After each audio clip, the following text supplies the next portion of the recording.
Alright, सो मैं आपको बता रहा था कि जो टॉपिक है that is dissolution of firm और डिसोल्यूशन ऑफ पार्टनरशिप। डिसॉल्व करने का मतलब ये है कि उसको खत्म करना। जब हम पार्टनरशिप की बात करते हैं तो पार्टनरशिप अगर रजिस्टर्ड है दैट मीन्स उसका कोई रिकॉर्ड मौजूद है। अब उसको खत्म करने का, उसका रिकॉर्ड खत्म करने का या ये बताने का कि हमारा बिजनेस खत्म हो रहा है, there is a certain procedure. उस प्रोसीजर को बेसिकली हम डिसोल्यूशन कहते हैं। So here there is a difference between dissolution of firm and dissolution of partnership. पहले बात करते हैं डिसोल्यूशन ऑफ पार्टनरशिप की। देखें, लेट्स से कि एक फर्म के अंदर एक बिजनेस में 6 पार्टनर्स काम कर रहे हैं as an owner, as a partner, और उनमें से किसी एक की डेथ हो जाती है। Now that means the there were 6 partners and now due to some event or due to anything उसमें से एक इंडिविजुअल या एक पार्टनर अब नहीं है, दैट मीन्स वो पार्टनरशिप डिसॉल्व हो गई है। लेकिन अगर बाकी के पार्टनर्स चाहें तो वो उस बिजनेस को कैरी ऑन कर सकते हैं, मतलब वो बिजनेस चल सकता है।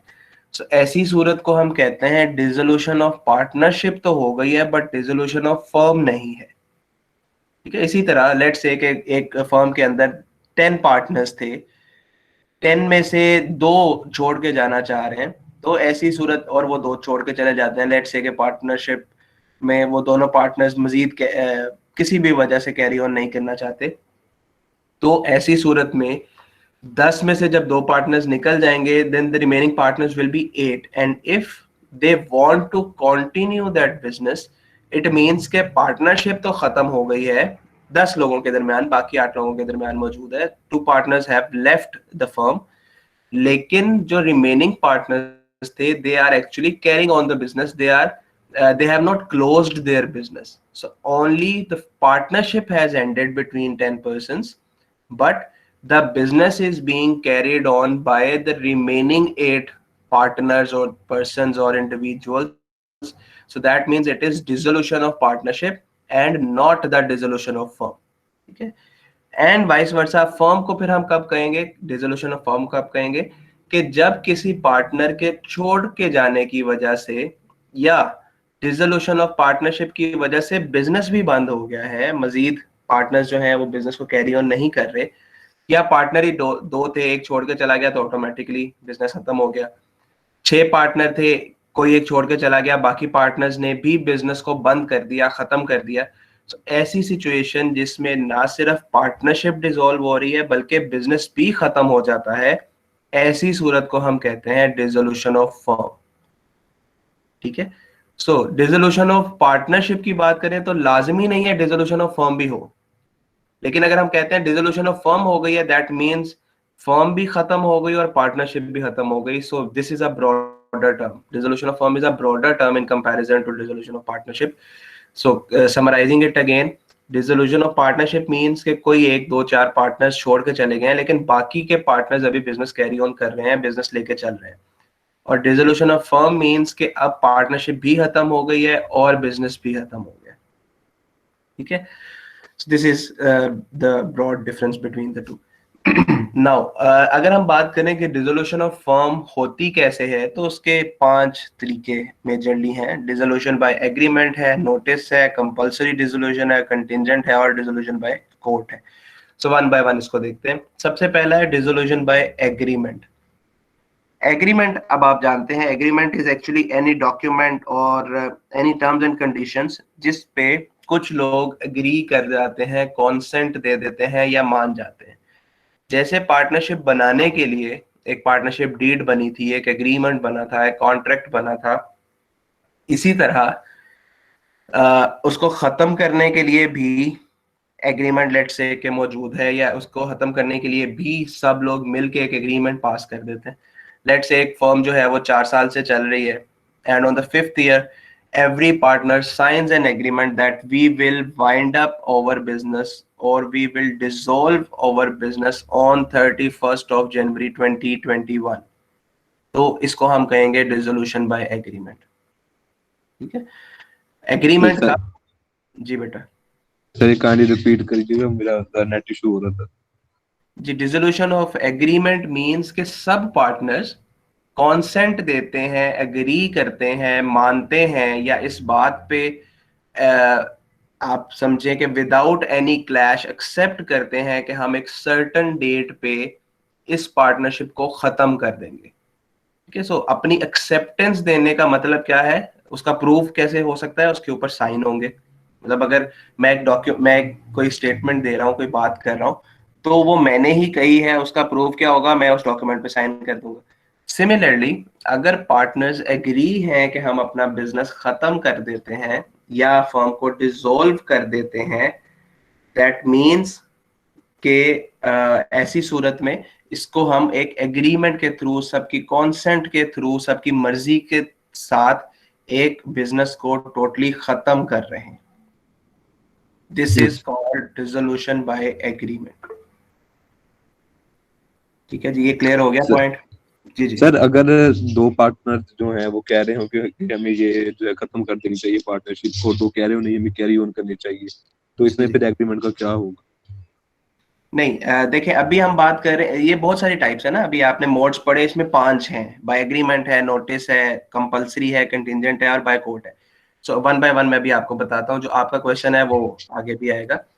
So okay. ये मुख्तलिफ टाइप्स हैं। अब हम डिपेंड करता है कि कौन सी टाइप के थ्रू डिसॉल्व हो रहा है। सो पहला जो टाइप हमने पढ़ी है, जो तरीका कार या जो मोड पढ़ा कि फर्म कैसे डिसॉल्व होती है, उसमें एक है बाय एग्रीमेंट, जिसमें सब पार्टनर्स म्यूचुअली एग्रीड हैं, कॉन्सेंट देते हैं कि हमें ये पार्टनरशिप खत्म कर देनी चाहिए, एक डेट फिक्स कर लेते हैं, that is dissolution by agreement.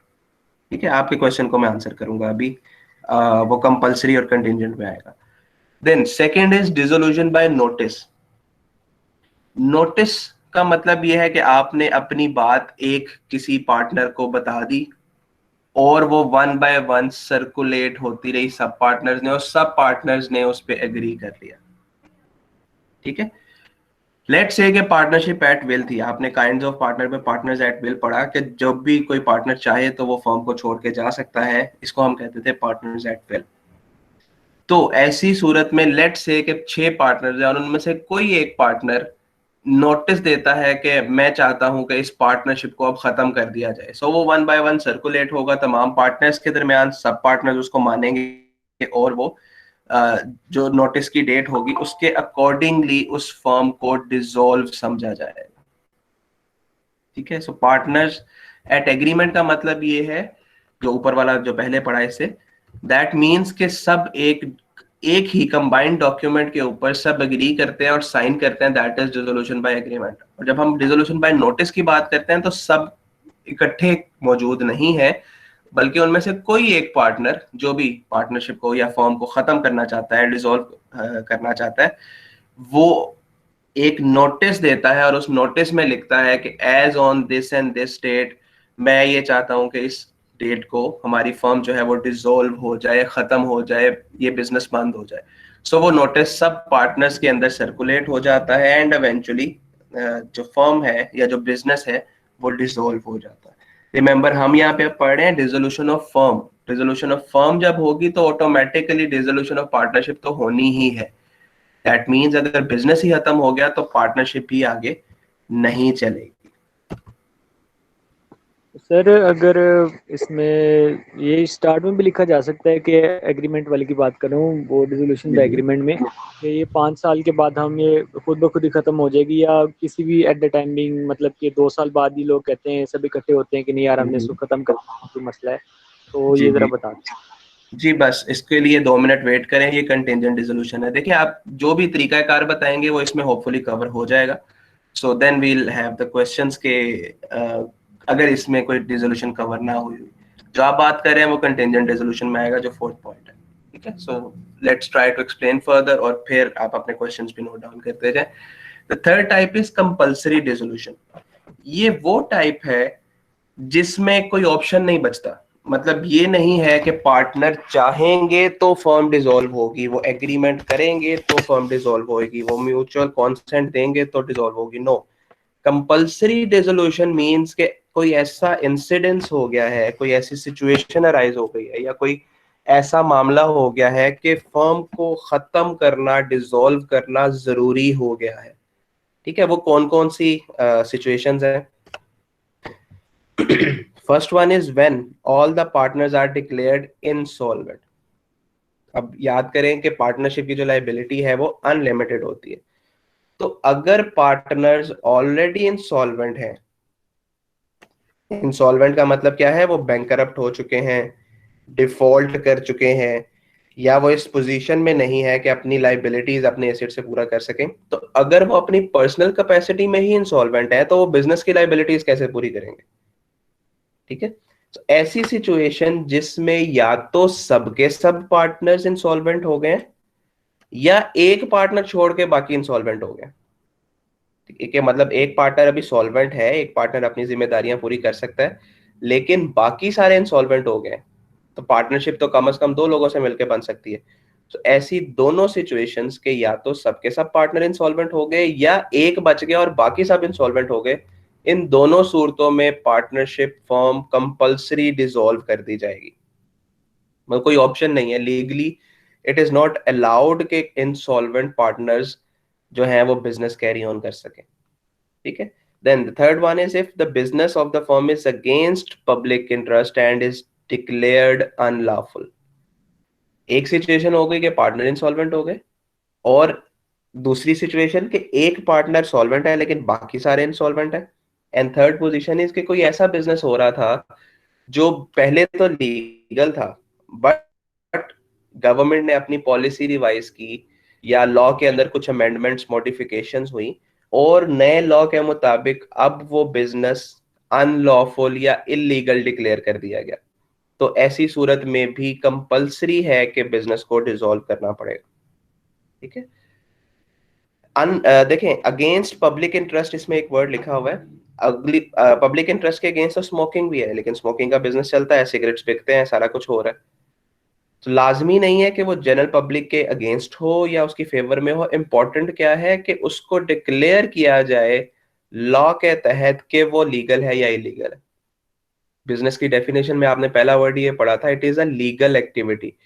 सो अगर कोई एक्टिविटी लीगल नहीं रही तो उसका बिजनेस अगर अब आप कर रहे हैं तो आपको उसे कंपलसरी बंद करना पड़ेगा, because now it has become illegal.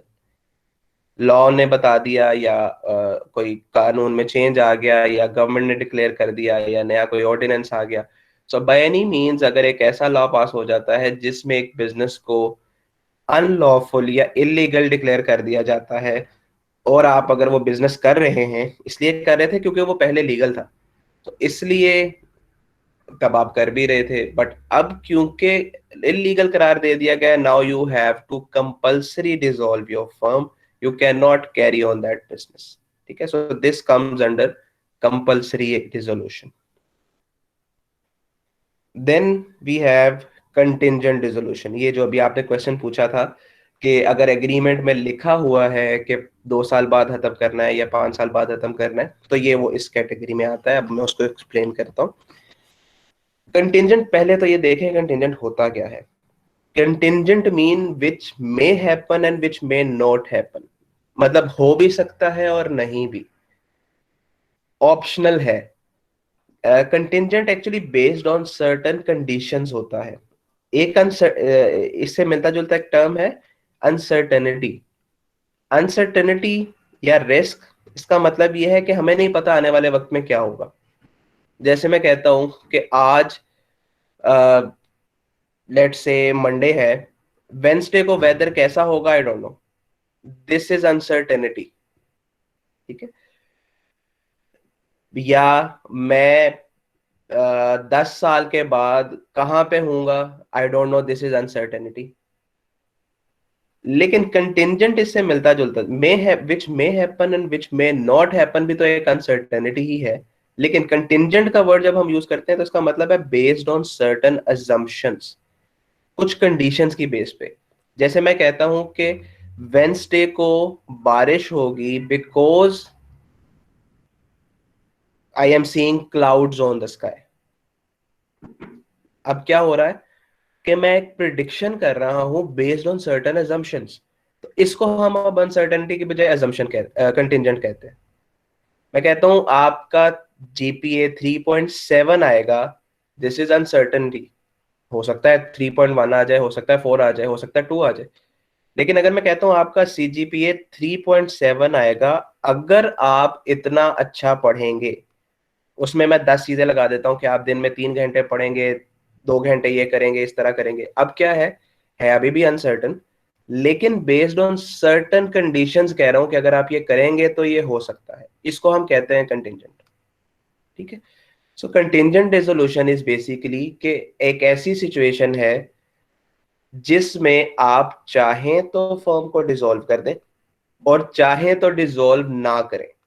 इन दोनों की बैक पे कोई ना कोई कंडीशन मौजूद है। वो क्या क्या है अब मैं आपको वो बताता हूं। पहला पॉइंट है on the expiry of the period for the which partnership was established और रजिस्टर्ड। सो लेट्स से कि आपने पार्टनरशिप जब डीड रजिस्टर करवाई थी तो उसमें लिखा था कि 31 जनवरी 2021 को पार्टनरशिप डिसॉल्व हो जाएगी। अब 31 जनवरी 2021 आ गया और सब पार्टनर्स म्यूचुअली एग्रीड है कि हम 1 साल और बिजनेस कर लेते हैं। ठीक है। अब आप चाहें तो उसको खत्म कर दें, लेकिन क्योंकि सब पार्टनर्स एग्रीड हैं तो चाहें तो उसको एक्सटेंड कर दें। This is called contingent resolution. ठीक है कि आपके अगर हाँ उनमें से एक भी पार्टनर, ये भी आप में से किसी ने क्वेश्चन पूछा था, अगर उनमें से एक भी पार्टनर एग्रीड नहीं है एक्सटेंड करने के लिए, फिर वो हो जाएगा डिसॉल्व, क्योंकि आपने क्लोज में लिखा था। पार्टनरशिप डीड में ये बात लिखी गई थी कि 31 जनवरी 2021 को ये फर्म डिसॉल्व हो जाएगी। अगर सब इस पे एग्री करते हैं तो ही साइन की गई थी partnership deed. So now that means कि 31 जनवरी को इसने खत्म होना ही होना है। बट अगर 31 जनवरी तक सब पार्टनर्स फिर से म्यूचुअली एग्री करते हैं कि हमने लिखा तो था कि 31 जनवरी को खत्म हो जाए, लेकिन अब हम चाहते हैं कि 2021 की बजाय ये 2023 में खत्म हो। अब क्योंकि सब पार्टनर्स एग्रीड हैं, सब पार्टनर उस अमेंडमेंट पे साइन कर सकते हैं, that every partner will sign के अब ये 2021 के बजाय 2023 में डिसॉल्व होगी। सबने साइन कर दिया तो वो फर्म डिसॉल्व नहीं होगी। और अगर वो चाहें तो 2021 में ही खत्म कर दें, क्योंकि वो पार्टनरशिप डीड में लिखा गया था। सो this is basically contingent resolution कि ये पार्टनर्स पे डिपेंडेंट है। वो चाहें तो फर्म को खत्म कर दें, डिसॉल्व कर दें, और चाहे कॉन्सेंट है, म्यूचुअली एग्रीड है, तो उसको एक्सटेंड भी कर दें। ठीक है। इसी तरह on the completion of specific object और venture for which the firm was established. Point A में ये था कि एक सर्टेन टाइम था, जैसे 2021, 31 जनवरी 2021। दूसरे पॉइंट में है कोई वेंचर, जिस पर्पस के लिए वो फर्म बनाई गई थी वो पर्पस फुलफिल हो गया। जैसे एक एग्जांपल देता हूं कि गवर्नमेंट ने अनाउंस की ऑरेंज ट्रेन, या गवर्नमेंट ने कोई मेट्रो बस का कोई प्रोजेक्ट दिया। 6-7 लोगों ने मिलके एक फर्म बनाई सिर्फ इसलिए कि हम ये मेट्रो का प्रोजेक्ट कंप्लीट करेंगे, और जैसे ही मेट्रो का प्रोजेक्ट कंप्लीट होगा हम अपना बिजनेस खत्म कर देंगे। लेट्स से उनका कोई कंस्ट्रक्शन का बिजनेस था या इस किस्म का कोई बिजनेस था, तो उन्होंने फर्म बनाई ही इसलिए थी कि हम सिर्फ ये कोई टेंडर लेंगे गवर्नमेंट से, उस मेट्रो प्रोजेक्ट पे काम करेंगे, और जब मेट्रो प्रोजेक्ट खत्म हो जाएगा तो हम अपनी फर्म को खत्म कर देंगे, डिसॉल्व कर देंगे। अब लेट्स से कि वो जो पर्पस था, जो वेंचर था, जो टारगेट था, या जो जिस वजह से वो बिजनेस या फर्म बनाई गई थी वो पूरा हो गया, कि आपकी फर्म ने एक बिजनेस लिया गवर्नमेंट से, उसको पूरा किया, कंस्ट्रक्शन की, मेट्रो बन गई, चल गई। अब क्योंकि वो वेंचर खत्म हो गया है, तो अगर आप चाहें तो उस फर्म को खत्म कर दें, क्योंकि आपने डीड में लिखा था। लेकिन अगर सब पार्टनर्स एग्रीड है कि हम इसको मजीद कुछ अरसा चला लेते हैं, तो वो कैरी ऑन कर सकते हैं। This is also contingent on partners, कि पार्टनर्स चाहें तो ऑब्जेक्ट पूरा होने के बाद भी उसको कैरी ऑन करें, और अगर चाहें तो उसको खत्म कर दें।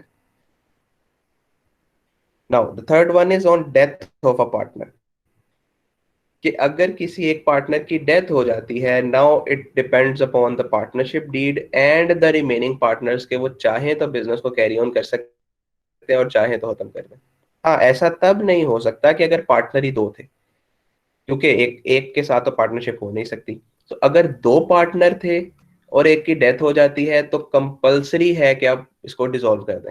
बट लेट्स से अगर 4 पार्टनर्स थे और किसी एक पार्टनर की डेथ हो जाती है, तो ऐसी सूरत में बाकी 3 पार्टनर्स चाहें तो बिजनेस को खत्म कर दें, और चाहे तो बिजनेस को कैरी ऑन करें, इसीलिए इसको कहा गया है कंटिंजेंट के। It may dissolve and it may not dissolve depending upon the choice of partners. इसी तरह कंटिंजेंट में जो लास्ट है that is when a partner is declared insolvent. अगर पार्टनर इनसॉल्वेंट डिक्लेयर कर दिया गया है तो भी सेम थिंग जो कि मैंने आपको तीसरे पॉइंट में बताई, अगर दो ही पार्टनर्स थे और एक इंसॉल्वेंट हो गया तो अब तो कंपलसरी होनी है डिसॉल्व। बट अगर 6 पार्टनर्स थे और उनमें से कोई एक या कोई 2 पार्टनर्स इंसॉल्वेंट हो गए हैं और बाकी पार्टनर्स अभी सॉल्वेंट हैं, तो ऐसी सूरत में भी रिमेनिंग पार्टनर्स अगर चाहें तो बिजनेस को खत्म कर दें और अगर चाहें तो बिजनेस को कैरी ऑन कर सकते हैं। ठीक है, so this was contingent resolution. जी बेटा, अब आप पूछें, जो आपने क्वेश्चन पूछा था वो क्लियर हो गया या मैं उसको फर्दर कुछ एक्सप्लेन कर दूं? नहीं सर, हो गया clear, thank you. All right. Then the next thing is dissolution by court. Court आपको पता है कि कब इन्वॉल्व होती है? when there is certain clashes or when there is certain disputes, या ऐसे मामला जहां पे इलीगैलिटी है, या ऐसे मामला जहां पे कोई फाइनेंशियली मामला करप्ट हैं, या कोई कोर्ट में केस लेके चला गया है। सो ऐसी तमाम सूरतें जिन सूरतों में कोई डिस्प्यूट आ गया है और वो पार्टनर्स के दरमियान रिजॉल्व नहीं हो रहा, तो ऐसी सूरत में फिर कोर्ट इंटरवीन करती है, जिसे हम कह रहे हैं डिसोल्यूशन बाय कोर्ट। सो पहला पॉइंट पढ़ते हैं कि क्या है। If a partner files a suit in the court, it may dissolve the firm on any of the following grounds. So again लिखा हुआ है पहली लाइन में कि कोर्ट खुद से इंटरवीन नहीं कर रहा, कोई ना कोई कोर्ट में जाके अपना केस फाइल कर रहा है और कोर्ट को कहता है कि आप इंटरवीन करें और हमारा फैसला करवाएं कि पार्टनरशिप को खत्म, पार्टनरशिप और फर्म दोनों को डिसॉल्व करा दें। ऐसा कब कब हो सकता है? जब a partner has become unsound mind. Unsound mind का मतलब वो मेंटली स्टेबल नहीं रहा। मेंटली स्टेबल ना रहने से मतलब ये है कि वो थोड़ा सा ऑकवर्ड सा वर्ड है, वो पागल हो गया है, या वो उसकी मेंटल कैपेसिटी ऐसी नहीं है कि वो डिसीजन मेकिंग कर सके। अब क्योंकि म्यूचुअल एजेंसी है कि एक पार्टनर का किया गया सारे पार्टनर्स की लाइबिलिटी बनती है, तो इसलिए अगर ऐसा कोई पार्टनर जो अनसाउंड माइंड हो गया है, जो ठीक से काम नहीं कर सकता, जो मेंटली इस फेज में नहीं है कि वो डिसीजन मेकिंग कर सके, तो ऐसी सूरत में कोई भी पार्टनर, पहला ऑप्शन तो यही है कि वो म्यूचुअली एग्री कर लें कि हम फर्म को खत्म कर देते हैं। जैसे जो सबसे पहले आपने पढ़ा था पार्टनरशिप बाय एग्रीमेंट या पार्टनरशिप बाय नोटिस, अगर सब पार्टनर्स एग्री हो जाते हैं तो फिर कोर्ट को इन्वॉल्व करने की जरूरत ही नहीं है। कोर्ट को रिमेंबर हम कब इन्वॉल्व कर रहे हैं? जब कोई ना कोई डिस्प्यूट है, जब कोई दो पार्ट, जैसे आपने कभी किसी ने क्वेश्चन पूछा था कि दो पार्टनर्स चाह रहे हैं कि बिजनेस खत्म कर दें और दो पार्टनर्स कहते हैं नहीं अभी कैरी ऑन करना है, तो ऐसी सूरत में फिर जो केस है या जो फैसला है वो कोर्ट के पास जाएगा और फिर कोर्ट दोनों की जस्टिफिकेशंस या दोनों के जो दलाइल हैं वो सुनेंगे और उसके बाद फैसला लिया जाएगा। ठीक है, so if a partner has become unsound mind, तो ऐसी सूरत में कोई भी पार्टनर अगर चाहे तो वो कोर्ट में जा सकता है, because there is a dispute, there is a clash between the partners, कि कुछ लोग कह रहे हैं फर्म को खत्म कर दें, कुछ लोग कह रहे हैं फर्म को कैरी ऑन करें, तो कोर्ट विल डिसाइड कि क्या होना चाहिए। इसी तरह जो सेकंड पॉइंट है, a partner becomes permanently incapable of performing duties. Permanently incapable, कोई फिजिकल इंजरी हो गई, या अगेन मेंटल कैपेसिटी नहीं रही, या कोई ऐसी सिचुएशन आ गई कि वो काम कर ही नहीं सकता फ्यूचर में भी, कोई ऐसी बीमारी खुदा ना खास्ता आ गई, कोई ऐसी फिजिकल डिसेबिलिटी आ गई कि वो अपनी ड्यूटी परफॉर्म नहीं कर सकता, तो ऐसी सूरत में भी सेम प्रोसीजर है कि पहले तो अगर वो म्यूचुअली डिसाइड कर लें तो वैसे ही फैसला होगा, और अगर आपस में म्यूचुअली डिसाइड नहीं हो रहा, डिस्प्यूट आ गया, क्लैश आ गया, तो ऐसी सूरत में anyone can take, any partner can take the case to the court and then the court will decide के डिसॉल्व करना है या नहीं करना। Then C1 is a partner found guilty of misconduct in the affairs of business. कोई partner है fraud कर रहा था, कोई पार्टनर, जैसे आपने लास्ट टाइम पढ़ा था, कंफ्लिक्ट ऑफ इंटरेस्ट। मैंने आपको बताया था कि कंपेटिटिव बिजनेस के अंदर एक ही बंदा दो कंपेटिटिव बिजनेस में पार्टनर नहीं हो सकता। तो लेट्स से कि ये प्रूव हो गया कि एक पार्टनर अपने कंपेटिटिव बिजनेस में, एक इंडिविजुअल अपने ही कंपेटिटिव बिजनेस में, दोनों जगह पे पार्टनर मौजूद है। इसका मतलब ये है कि उसने कोई ऐसी एक्टिविटी की, कोई फ्रॉड किया, कोई मिस्टेक की, या कोई ऐसा कंडक्ट किया जो कि नहीं होना चाहिए था। तो ऐसी सूरत में भी केस कोर्ट में लेके जाया जा सकता है। A partner willfully or persistently commits breach of agreement in matters relating to the business. एक पार्टनर है जो उनके दरमियान पार्टनर्स में एग्री हुआ था, जो पार्टनरशिप डीड में, लेट्स से कि पार्टनरशिप डीड में लिखा गया था मिस्टर ए की रिस्पॉन्सिबिलिटी है कि वो बाइंग करेगा किसी भी चीज की प्रोडक्ट, वो मुसलसल उससे इनकार कर रहा है, या जो उसको ड्यूटी दी गई थी जिसपे उसने एक्सेप्ट किया था कि ये मेरी ड्यूटी है, बाद में वो ड्यूटी परफॉर्म नहीं करता। तो ऐसी सूरत जहां पे कॉन्टिन्यूसली कोई ड्यूटी, कोई रिस्पॉन्सिबिलिटी को वो ब्रीच कर रहा है, तोड़ रहा है, या उसको फुलफिल नहीं कर रहा, सेटिस्फाई नहीं कर रहा, अपनी बेहतरीन एबिलिटीज को यूज नहीं कर रहा, तो ऐसी सूरत में भी केस कोर्ट में जा सकता है। अगेन ये सारी चीजें वो हैं जिनकी वजह से डिस्प्यूट आ रहा है। अगर डिस्प्यूट नहीं होगा, केस कोर्ट में नहीं जाएगा। डिस्प्यूट आ जाएगा तो ऑब्वियसली वो केस जो है फिर कोर्ट में चला जाएगा, and then the court will decide कि क्या उसका सोल्यूशन होना चाहिए। Then a partner without the consent of other partners has transferred whole of interest to its third party. ये शुरू में पढ़ा था कि एक पार्टनर अपना इंटरेस्ट ट्रांसफर नहीं कर सकता। दैट मीन्स कि partnership is a mutual contract. Written document हो सकता है या ओरल, जो भी है, अगर रजिस्टर्ड है या नहीं है ये डिपेंड करता है, दोनों ही लीगल है। लेकिन जो पार्टनर है वो अपनी मर्जी से किसी को ऐड नहीं कर सकता और अपना हिस्सा छोड़ नहीं सकता। मतलब जैसे फॉर एग्जांपल मैं एक बिजनेस का पार्टनर हूं और मैं किसी से पैसे लेके, जितने मैंने बिजनेस में लगाए हैं, मैं किसी से पैसे लेके खुद साइड पे हो जाऊं और उसको बिजनेस का पार्टनर बना दूं, ऐसा नहीं हो सकता जब तक कि सब पार्टनर्स एग्री ना हो।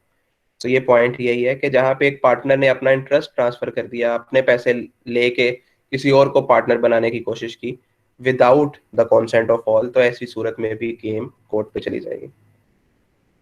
And lastly, where the business of the firm cannot be carried on except a loss, के ऐसी सिचुएशन आ गई है कि जो बिजनेस फर्म कर रही थी उसका फ्यूचर सिर्फ लॉस ही नजर आ रहा है। Again there is a dispute, कुछ पार्टनर्स कहते हैं कैरी ऑन करना है बिजनेस, कुछ कहते हैं नहीं करना, तो कोर्ट डिसाइड करेगा कि कौन किसकी बात मानी जाए। जैसे फॉर एग्जांपल आज से अगर आप 20 साल पहले चले जाएं तो जो कंप्यूटर आपने देखे होंगे, डेस्कटॉप पीसीज या जो पुराने लैप वो होते थे कंप्यूटर्स, वो बहुत बिजनेस था, बहुत ही पीक पे बिजनेस था, लोगों ने बड़े जो है उससे अच्छा रेवेन्यू कमाया। बट अगर हम आज देखें तो लोग लैपटॉप्स को पसंद कर रहे हैं, टैब्स ले रहे हैं, या मोबाइल फोन्स ले रहे हैं, या इस किस्म की हैंड हेल्ड डिवाइसेस ले रहे हैं। वो जो पुराने लंबे से और टावर केसिंग में या डेस्कटॉप केसिंग में पुराने कंप्यूटर्स आया करते थे, अब बहुत ज्यादा बिजनेस तो है अभी भी, लेकिन बहुत ज्यादा फ्लरिशिंग बिजनेस नहीं है वो। तो लेट्स से कि बिजनेस जो फर्म कर रही थी वो उसी का था, और अब उनमें से कुछ पार्टनर्स ये समझते हैं कि हमें इस बिजनेस को खत्म कर देना चाहिए क्योंकि इसका फ्यूचर नहीं है, और कुछ पार्टनर्स अभी कैरी ऑन करना चाहते हैं। So there is a dispute. In this kind of dispute the case will be referred to the court, and then the court will decide कि जो बिजनेस है या जो फर्म है वो डिसॉल्व होगी या नहीं होगी। ठीक है, so this was the dissolution by court. So now we have studied dissolution by agreement, by notice, compulsory dissolution, contingent and dissolution by court। यहां तक अगर कोई क्वेश्चन है तो आप पूछ लें।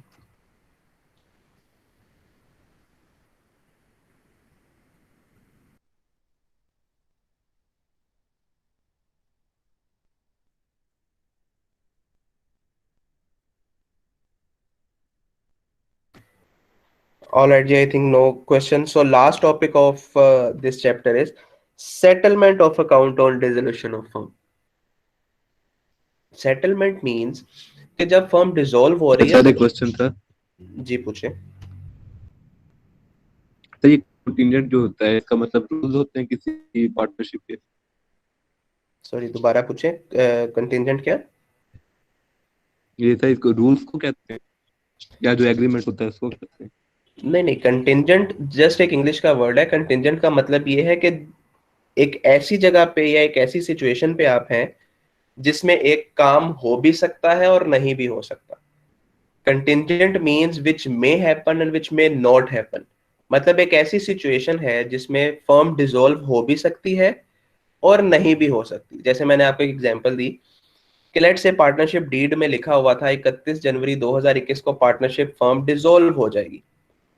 अब 31 जनवरी 2021 आ गया, लेकिन तमाम पार्टनर्स चाहते हैं कि हम 2 साल अभी एक्सटेंड कर दें, अपने बिजनेस को डिसॉल्व ना करें। अब ये कैसी सिचुएशन है कि अगर आप चाहें तो डिसॉल्व कर भी दें, क्योंकि आपने पहले से एग्रीमेंट में लिखा था, पार्टनरशिप डीड में सबने उस बात पे एग्री किया था, और आप चाहें तो उसको 2 साल के लिए एक्सटेंड भी कर दें क्योंकि सब पार्टनर्स एग्रीड हैं। ठीक है, so this is a contingent situation. Okay, thanks sir. Contingent means कि एक ऐसी सिचुएशन है जिसमें आप एक एक्ट परफॉर्म कर भी सकते हैं और नहीं भी कर सकते। करने की भी लॉजिक मौजूद है, ना करने की भी लॉजिक मौजूद है। मतलब डिसॉल्व करने की लॉजिक क्या है कि आपने पार्टनरशिप डीड में लिखा था कि 31 जनवरी को डिसॉल्व हो जाएगी, सो आप कर सकते हैं। और ना करने की लॉजिक ये है कि सब पार्टनर्स एग्रीड हैं कि अभी हम बिजनेस को खत्म नहीं करना चाहते, तो वो अपनी जो पुरानी क्लोज थी उसको अमेंड कर देंगे, उसको रेक्टिफाई कर देंगे और रजिस्ट्रार ऑफ पार्टनरशिप को बता देंगे कि हम अभी फर्म को खत्म नहीं कर रहे बल्कि हमने इसको एक्सटेंड कर लिया। ठीक है, सो सर ऐसी अगर सिचुएशन दोनों हो सकते हैं। जी जी। सर अगर जो एग्रीमेंट है उस पे लिखा हुआ है कि 31 जनवरी को जो है वो पार्टनरशिप खत्म हो जाएगी, और जी जी। तमाम पार्टनर्स कहते हैं नहीं तो कैरी ऑन किया जाए, तो वो फिर दोबारा एक एग्रीमेंट बनानी पड़ेगी उनको कोर्ट में? नहीं, दोबारा एग्रीमेंट की जरूरत नहीं है, सिर्फ वो क्लोज अमेंड करने की जरूरत है। और भी तो बहुत सारी चीजें लिखी हुई है ना उसमें। पार्टनरशिप डीड में 16-17 पॉइंट लिखे हुए थे, 16-17 पॉइंट थे फॉर एग्जांपल। उसमें से सिर्फ एक क्लोज, वो क्लोज जिसमें लिखा था कि 31 जनवरी 2021 को ये फर्म डिसॉल्व हो जाएगी, उस क्लोज को सिर्फ चेंज कर दे।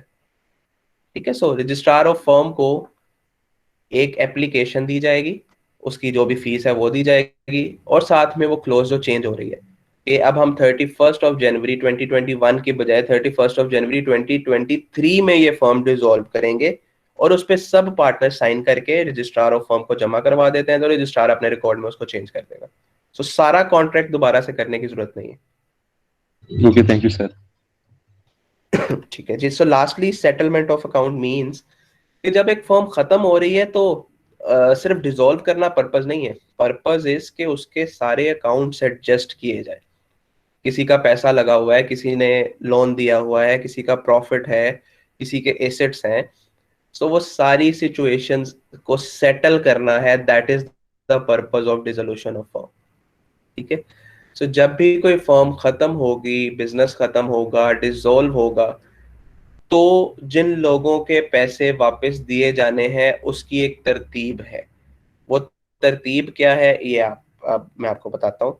तो सबसे पहले जो पैसे वापस दिए जाएंगे, देखें डिसॉल्व करने का मतलब ये है कि अब हम हर चीज को खत्म कर रहे हैं। सारे एसेट को खत्म करेंगे, सारी लाइबिलिटीज को खत्म करेंगे, और फिर जो पैसा बच जाएगा वो प्रॉफिट होगा, उसे भी डिस्ट्रीब्यूट करेंगे। और इन केस प्रॉफिट नहीं होता बल्कि लाइबिलिटी अभी बच गई है और एसेट खत्म हो गए हैं, तो फिर अनलिमिटेड लाइबिलिटी है तो पर्सनल एसेट के थ्रू वो लाइबिलिटीज पूरी की जाएंगी। तो ये सारा प्रोसीजर क्या हो रहा है एक्चुअली, हम अपने एसेट्स को बेचेंगे और उसको कैश में कन्वर्ट करेंगे। फॉर एग्जांपल स्टॉक मौजूद था, कोई रॉ मटेरियल था, वो बेचा जाएगा, उसे कैश लिया जाएगा। इसी तरह कोई मशीन थी, वो बेची जाएगी और उसे कैश लिया जाएगा। कोई प्लॉट था, प्रॉपर्टी थी, कोई फैक्ट्री थी, कोई बिल्डिंग थी, बेची जाएगी, उसको कैश में कन्वर्ट किया जाएगा ताकि हम अपनी लाइबिलिटीज को पूरा कर सकें। सो this is called settlement of accounts. Now, the first one who will be paid in the very first option is the dues of the government. इसमें ये नहीं लिखा हुआ, ए पॉइंट लिखा हुआ है आउटसाइड क्रेडिटर्स। इसमें आप एक पॉइंट ऊपर ऐड कर लें, ए से भी पहले अपनी बुक्स में या नोट्स जैसे भी आप कर रहे हैं, गवर्नमेंट। तो सबसे पहले जो चीज पे की जाएगी that will be of the government. जैसे अगर कोई यूटिलिटी बिल रहता है तो पहले वो पे किया जाएगा, कोई टैक्स रहता है तो पहले वो पे किया जाएगा, कोई एक्साइज ड्यूटी, कोई कस्टम ड्यूटी, कोई इस किस्म के चार्जेस रहते हैं तो पहले वो पे किए जाएंगे। सो सबसे पहले जो आपके एसेट बेच के लाइबिलिटी पूरी की जाएगी, that will be of the government. तो कोई भी हो सकती है, वो बिल्स हो सकते हैं, वो कोई टैक्स हो सकता है, वो कोई पेनल्टी हो सकती है, वो कोई ड्यूटी हो सकती है, ठीक है। सो कोई भी ऐसी चीज जो गवर्नमेंट को अभी तक ड्यू है और आपके बिजनेस ने पे नहीं की, जब फर्म डिसॉल्व होगी, जब अकाउंट सेटल होंगे, तो सबसे पहले गवर्नमेंट को पे किया जाएगा। Then at the second point, outside creditors. Creditors आपने अकाउंटिंग में पढ़ा होगा, क्रेडिटर्स वो होते हैं जिनको आपने पैसा देना होता है, जो आपकी लाइबिलिटी है। फॉर एग्जाम्पल आपने बैंक से लोन लिया था, फॉर एग्जाम्पल किसी थर्ड पार्टी से लोन लिया था, किसी से कोई स्टॉक खरीदा था, तो रॉ मटेरियल खरीदा था, उसको पैसे नहीं दिए थे, उधार था। सो आउटसाइड क्रेडिटर्स का मतलब है कि आपकी फर्म के बाहर जिससे भी आपने पैसे लिए थे या जिसको भी आपने पैसे वापस करने हैं, चाहे वो बैंक है, चाहे वो कोई थर्ड पार्टी है, चाहे वो कोई रॉ मटेरियल जिसे आपने परचेज किया है वो है। सो सबसे पहले गवर्नमेंट को, and at the second phase जो आउटसाइड क्रेडिटर्स हैं उनको पैसे पे करने हैं। Then the third, employees of the firm. So ऐसे लोग जो आपके पास काम करते थे, जो एम्प्लॉयज थे, उनकी सैलरीज, उनकी जो भी ड्यूज हैं, थर्ड नंबर पे उनको पे किया जाएगा। सो क्या सीक्वेंस क्या है? सबसे पहले गवर्नमेंट को पे किया जाएगा, फिर आउटसाइड क्रेडिटर्स को पे किया जाएगा, फिर जो आपकी फर्म में एम्प्लॉयज हैं उनको पे किया जाएगा। देन अगर कोई पैसा बचता है तो किसी पार्टनर ने अगर लोन दिया हुआ था, अब है पार्टनर भी क्रेडिटर ऐसी सूरत में, लेकिन वो आउटसाइड नहीं था, वो आपका अपना ही क्रेडिटर था बिजनेस के अंदर का। सो फोर्थ पॉइंट पे अगर किसी पार्टनर ने लोन दिया हुआ था, अब रिमेंबर ये अभी हम कैपिटल की बात नहीं कर रहे, ये उस पैसे की बात नहीं कर रहे जो उन्होंने बिजनेस में इन्वेस्ट किया था एज एन ओनर, ये हम उस पैसे की बात कर रहे हैं जो उसने एज अ लोन दिया था। तो ऐसा पैसा अगर किसी पार्टनर ने लोन दिया हुआ था तो फोर्थ नंबर पे हम उस लोन को पे आउट करेंगे जो किसी पार्टनर ने दिया था। फिर भी अगर पैसा बच गया है तो फिर कैपिटल वापस किया जाएगा। अब ये वो पैसा है जो बिजनेस स्टार्ट करते वक्त हर बंदे ने इन्वेस्ट किया था एज अ कैपिटल, ठीक है। सो ये सारा कुछ डिपेंडेंट है कि फर्म के पास पैसा है कितना। अभी हम बात अज्यूम कर रहे हैं कि पैसा है, कि ये सारी चीजें पे होती चली जा रही है। तो सबसे पहले गवर्नमेंट को पे कर दिया, फिर आउटसाइड क्रेडिटर को पे कर दिया, फिर एम्प्लॉयज को पे कर दिया, फिर कोई लोन था पार्टनर्स का उसको भी पे कर दिया, एंड देन अगर पैसा बच गया तो फिर जिसने जितना जितना कैपिटल कंट्रीब्यूट किया था वो वापस कर दिया। फिर भी पैसा बच गया तो जो प्रॉफिट शेयरिंग रेशो थी उसके मुताबिक पार्टनर्स में डिवाइड कर दिया जाएगा, ठीक है। सो कैपिटल भी रिकवर हो गया और कोई प्रॉफिट भी मिल गया सब पार्टनर्स को, जो उनकी एग्रीड रेशो थी प्रॉफिट शेयरिंग की। ये सारी बड़ी आइडियल सिचुएशन है कि इतना पैसा मौजूद है कि हर बंदे को उसका पैसा वापस मिल गया। बट नॉर्मली जब फर्म डिसॉल्व होती है तो ऐसी सूरत भी आ सकती है जिसमें पैसा मौजूद नहीं है। तो जहां पे भी पैसा खत्म हो गया, लेट से कि सबसे पहले गवर्नमेंट को पे किया, पैसा मौजूद था, पे कर दिया, फिर उसके बाद आउटसाइड क्रेडिटर्स को पे कर दिया, लेकिन जैसे ही आउटसाइड क्रेडिटर्स को पे किया फर्म के पास जितने एसेट थे सारे बिक गए या पैसा है ही नहीं। तो ऐसी सूरत में क्या होगा? क्योंकि लाइबिलिटी अनलिमिटेड है तो कैलकुलेट किया जाएगा कि अभी कितनी लाइबिलिटी पे बैक करने वाली है। वो सारे पार्टनर्स फिर अपने जाती एसेट बेच के उस फर्म की या उस बिजनेस की लाइबिलिटी पूरी करेंगे, ठीक है।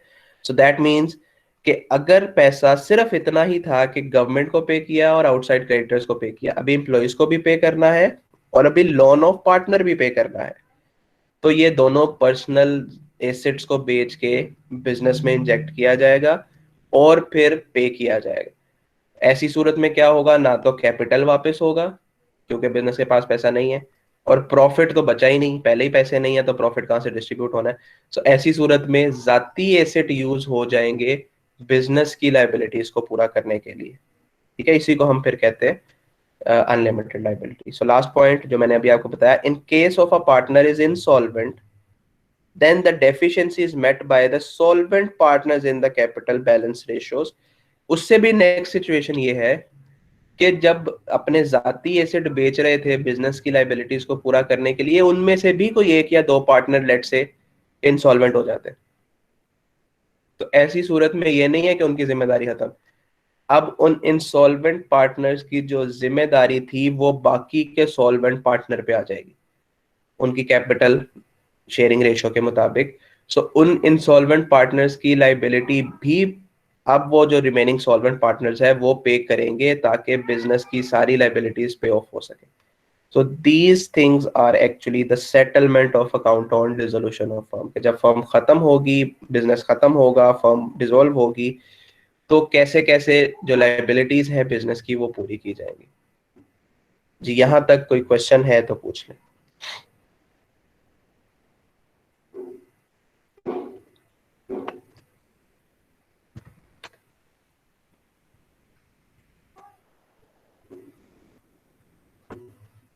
जी, कोई क्वेश्चन नहीं है? No sir. All right, so we just take ठीक है जी। अगर कोई क्वेश्चन नहीं है तो यहाँ पे ये जो आज का पार्टनरशिप वाला एक्चुअली टॉपिक था। अब हम बिजनेस क्या होता है ये पढ़ चुके हैं। बिजनेस करने की 3 टाइप्स थी, सोल प्रोप्राइटरशिप, पार्टनरशिप और कंपनी। सोल प्रोप्राइटर पढ़ ली और पार्टनरशिप भी आज खत्म हो गई। सो जो नेक्स्ट टॉपिक है that will be of company. के कंपनी क्या होती है, कंपनी कैसे काम करती है, उसकी टाइप्स क्या होती हैं और वो तमाम चीजें, उसके फायदे नुकसान क्या हैं। So partnership is ended, now we will move towards the company form of business.